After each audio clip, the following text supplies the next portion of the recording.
La hausse des taux d'intérêt demeure le facteur dominant pour les marchés financiers en 2023, alors qu'on assiste à un des cycles de hausse de taux les plus agressifs et rapides de l'histoire.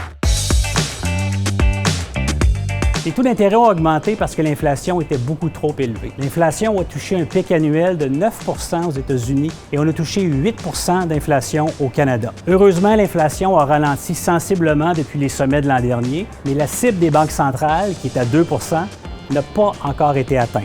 Alors, passer de 9 à 4 % de taux d'inflation, c'est beaucoup plus facile que la prochaine étape qui va être de passer de 4 % à 2 %. Plus de 18 mois après le début des hausses de taux d'intérêt en Amérique du Nord, les impacts de ce resserrement monétaire se font déjà sentir dans certains secteurs. L'activité immobilière est fortement affectée par la hausse des taux hypothécaires. Le volume de vente de maisons est en baisse de 30 % cette année, tant au Canada qu'aux États-Unis. Alors, puisqu'il se vend beaucoup moins de maisons, la construction, la rénovation, les achats de biens et le transport de marchandises sont négativement affectés.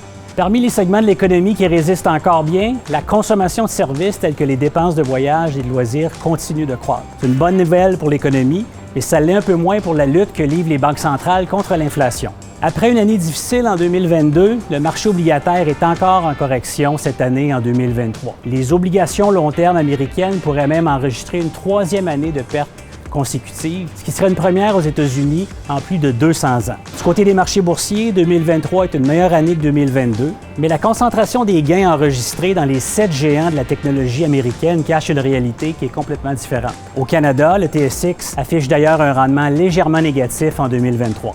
À court terme, il est important de considérer les effets retardataires des hausses de taux d'intérêt sur l'économie. Ça peut prendre plus de 24 mois avant que les effets du resserrement monétaire aient un impact complet sur l'activité économique. Il faut donc rester prudent car 2024 pourrait être plus difficile pour la croissance.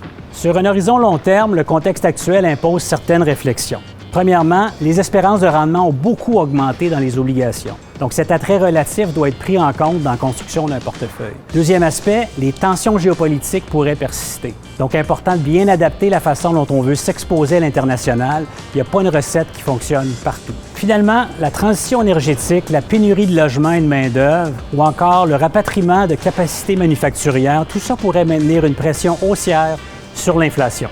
En terminant, la volatilité observée dans les derniers mois représente une opportunité de repositionner son portefeuille. La fin des hausses de taux d'intérêt approche probablement en 2024, mais il faut se préparer à vivre avec un corridor de taux d'intérêt qui va être beaucoup plus élevé que celui qu'on avait observé dans les 10 dernières années.